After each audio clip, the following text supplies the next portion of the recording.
If you can follow the advice I give in this video, I guarantee you that you will speed up your learning journey by at least 50%. Hear me out. Most of the language learning videos out there have one thing in common, and that's not mentioning the most effective way to retain words and acquire language. Of course, I'm not saying that they're wrong, rather I'm saying that they lack in crucial information. So stay with me in this video to have a better understanding on how we as humans retain information and how to use that to our advantage when learning languages, which makes us acquire them much faster.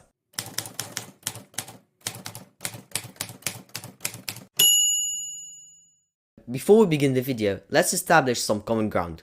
Let's look at the difference between learning and acquiring. Simple. Learning is studying the rules, the grammar structure, and memorizing vocabulary mindlessly like we do in school, essentially making a dictionary out of ourselves. While acquiring, on the other hand, is picking up a language subconsciously, having a feel for it like we do for our mother language. I think you now know which one sounds better. Definitely acquiring a language. But, and I know the title says to ditch learning a language, it's not entirely true. To acquire a language, there will have to be periods of learning, and that's the con, if you want, of this method. But I believe that learning, like what I'm going to show you later on in this video, is multifold more effective and useful than following the school method of learning rules like a robot. Having said this, we can finally move on, but before diving into the method, let's understand how our brains retain information.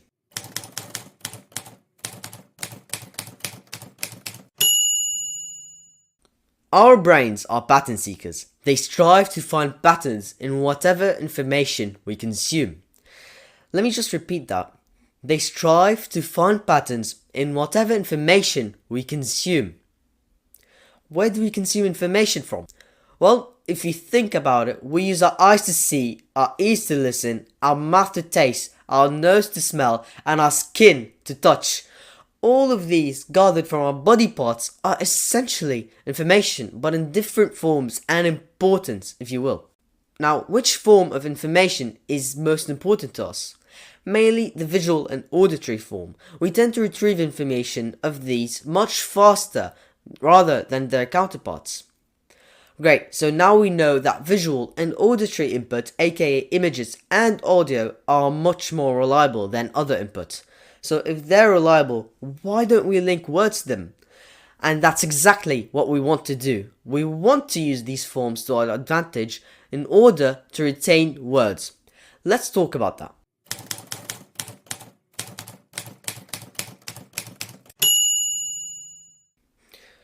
We want to remember words, but for us to know how, let's take the example from our past selves when we were younger or even babies. We learnt our first language from our parents, but they weren't the only ones who taught us our first language. Our environment was actually a huge part of that, and that's what we want to mimic when we're learning a language. We want to mimic our younger selves and how they learnt a language, because they did it and it worked. Unfortunately, our brains now are from how they used to be, but that doesn't mean that we can't mimic our younger selves. It just means that we will have to introduce new concepts which will help us retain vocabulary much faster. So what's the plan? Well, we'll have to translate the words we're trying to acquire into information our brain deems important, and those are images and audio. This means we'll not use word translations to link a new word to. Instead, we use images and audio to link to that new word. Yes, this will be hard in the beginning, but will be very rewarding and it will let you acquire a language much faster. But how do you apply that to our learning journey? Before we discuss that, I'll need to go through a prerequisite you must have.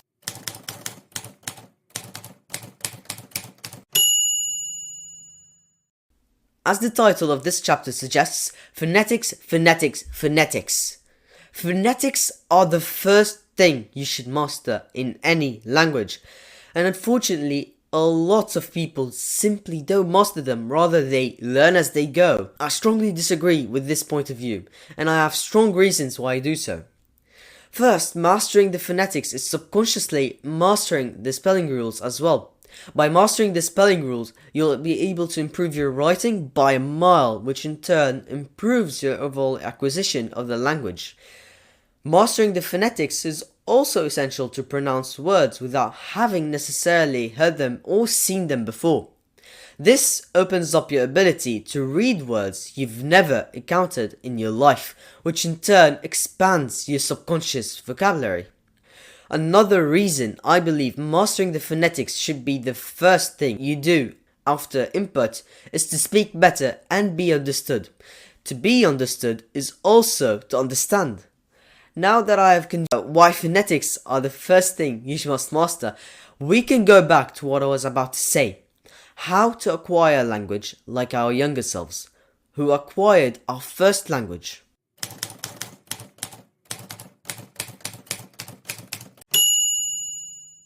Finally, let's talk about the juicy stuff. Let's now see how we can apply similar techniques our younger selves used in our learning journey. It's pretty simple. Since our younger selves acquired basically from input alone, we used that to acquire language. This is where it gets different. Since our environment is not ideal, aka we don't consume input in that language 24/7, we use videos where we can get vocabulary from and translate this vocabulary to images. Not all the time though, and I'll explain why in a second. I'm pretty sure you have about 1 million questions now. Don't worry, as everything will get clearer from now on. First step to this is input. Watch content in that language with subtitles, and that's very important. And then take your notebook and write down at least 10 words you don't know. Write down verbs as well, and then write down the sentences where you got that word. Underline the word in the sentence for easy retrieval and visualization. The second step, and this is going to be long, so take down some notes. The second step, after you wrote down the words with the sentences, try to look for an image that represents that word. An image you can link that word to. If you found nothing useful, only then you can use a translator, and I recommend DeepL to translate that word.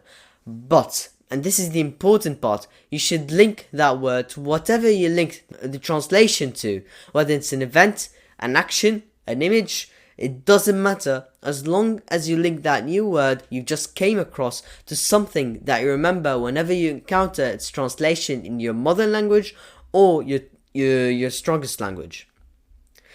For example, there's the word viajar I want to memorize in Spanish. First, I look onto Google and check images.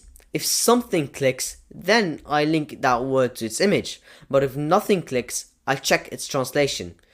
So, its translation is to travel. Great. Whenever I think about traveling, I imagine myself seated in a plane, I imagine the shore and some palm trees.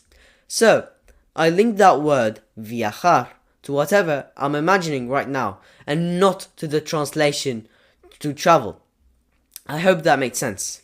Now that we know what the word means, we need to memorize it, and that's through repeated exposure.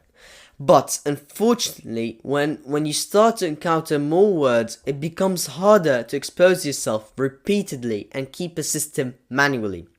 We need a software, and this is where Anki comes in.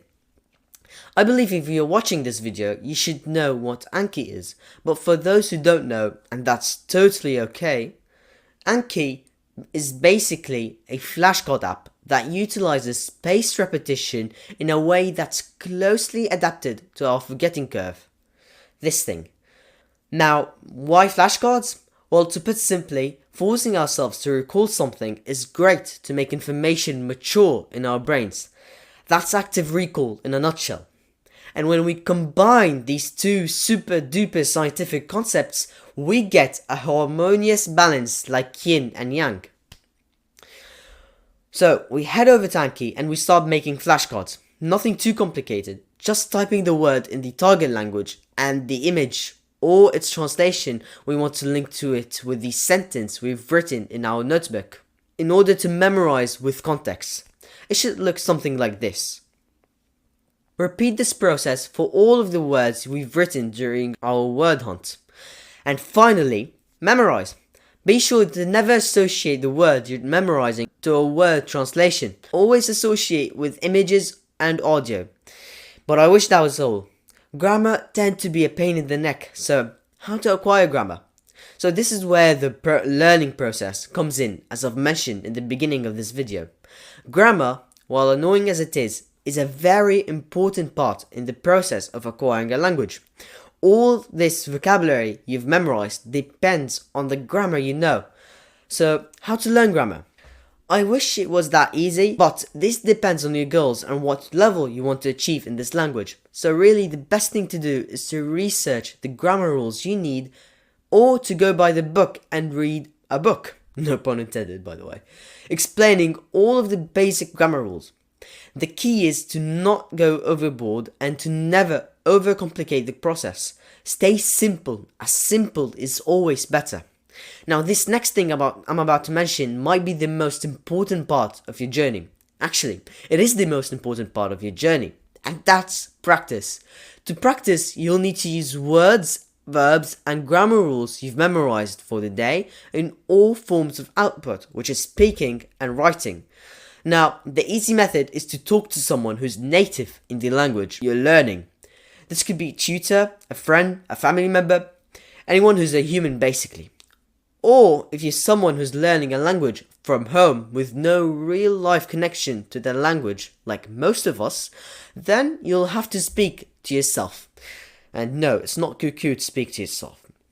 I recommend recording yourself speaking. Make up sentences that utilize the words you've memorized for the day, and make sure that these sentences relate to you in some way so that you're using words with a valid context rather than making up contexts that don't exist, which will be pretty much useless for now. You can also journal in your target language. There are plenty of ways to go about this, so I invite you to mix and match and see what goes for you. Just don't forget that you need speaking output and writing output. And that's pretty much it on how to acquire a language. But there's something I want to talk to you about, and that's maintenance.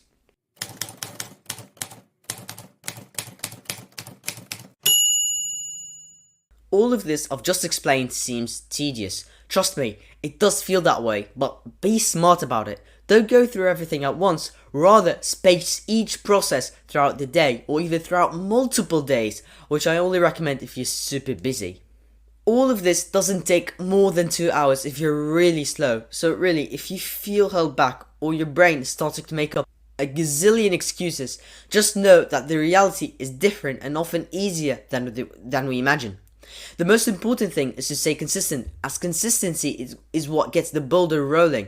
If you stop, the boulder stops, and if the boulder stops, it's harder to get it back rolling. But when do we stop? When do we finally acquire the language?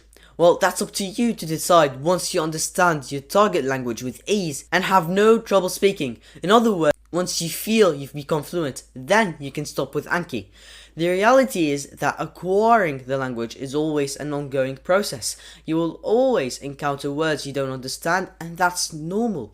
Becoming fluent is easy, but staying fluent is the real challenge, unless if you live somewhere where the language you're trying to acquire is spoken, obviously. But for most of us, to stay fluent, we will have to practice and consume content from time to time in order not to forget. And congratulations, now you know pretty much everything on how to acquire a language. I would end the video here, but since in this channel I give out everything I know, here are some tips that can really help.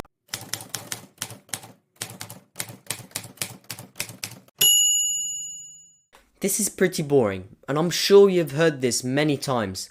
The reality is sleeping is essential to retain any information for the long term. Not only sleeping, a good quality night's sleep for at least 8 hours.